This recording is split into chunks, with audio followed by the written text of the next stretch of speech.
প্রিয় স্নেহের ছাত্রছাত্রীরা, আজকে আমি যে বিষয় নিয়ে আলোচনা করব সেটি হচ্ছে তোমাদের যে সেকেন্ড সেমিস্টারের কম্পালসারি পেপারের পরিবেশবিদ্যা সাবজেক্টটি রয়েছে। এই পেপার থেকে আমি তোমাদের আজকে গুরুত্বপূর্ণ 5 নম্বরের প্রশ্নগুলো বলে দেবো। শুধু 5 নম্বরের প্রশ্ন নয়, 5 নম্বরের প্রশ্নগুলো করলে তোমরা কিন্তু 2 নম্বরের প্রশ্নগুলোও কমন পাবে এবং উত্তরও কিন্তু খুব সুন্দরভাবে সাজানো রয়েছে। যারা স্টাডি মেটেরিয়াল সংগ্রহ করতে চাও তারা সংগ্রহ করে নিও। তবে আমাদের কিছু ডেমো ফ্রি নোটস কিন্তু দেওয়া হচ্ছে গ্রুপে। যারা গ্রুপে জয়েন্ট হওনি তারা অবশ্যই গ্রুপে জয়েন্ট হয়ে যেও।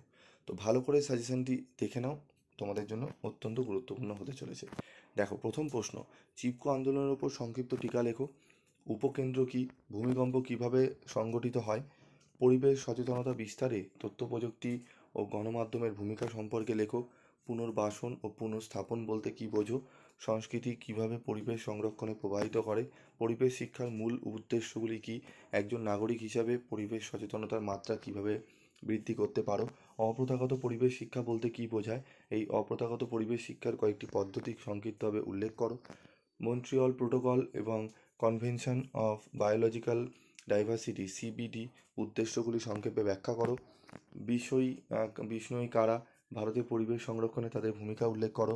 বৃহৎ বাঁধের পরিবেশগত পরিণতিগুলি কী? একটি উপযুক্ত উদাহরণসহ আলোচনা করো। পরিবেশ রক্ষায় তথ্য প্রযুক্তির ভূমিকা সম্পর্কে আলোচনা করো। এই ক্ষেত্রে সোশ্যাল মিডিয়া কিভাবে সমাজকে প্রভাবিত করে? পরিবেশ সচেতনতা বিস্তারে তথ্য প্রযুক্তি ও গণমাধ্যমের ভূমিকা সম্পর্কে লেখো।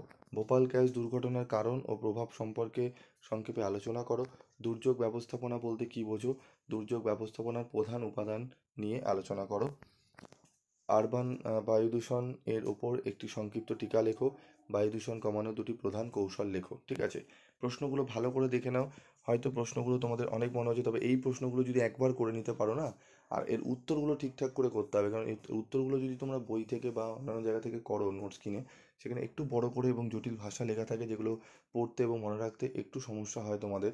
তা আমি তোমাদের এমনভাবে তৈরি করেছি, গ্যারেন্টি সহকারে তোমরা 10 দিনের মধ্যে এই যে 5 নম্বরে যতগুলো প্রশ্ন রয়েছে, 2 নম্বরে রয়েছে, সমস্তগুলো 10 দিনের মধ্যেও কমপ্লিট, তার থেকেও কম সময় কমপ্লিট করে নিতে পারবে। ঠিক আছে, সেইভাবে উত্তরগুলো সাজানো রয়েছে। যারা স্টাডি মেটেরিয়াল সংগ্রহ করতে চাও সংগ্রহ করে নিও। তারপর দেখো, পরিবেশগত নীতিবাদে, ঠিক আছে, এন্ড্রোপ্রোসেন্ট্রিক ও ইকোসেন্ট্রিক দৃষ্টিকোণ বলতে কী বোঝায়?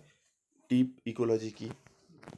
ফুকুশিমা কোথায় অবস্থিত? ফুকুশিমা পারমাণবিক বিপর্যয় কিভাবে ঘটেছিল? মানুষের জনসংখ্যা বৃদ্ধির পরিবেশগত প্রভাব আলোচনা করো।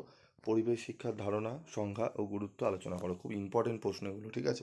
তারপর পরিবেশ শিক্ষার উদ্ভব ও বিকাশ নিয়ে আলোচনা করো।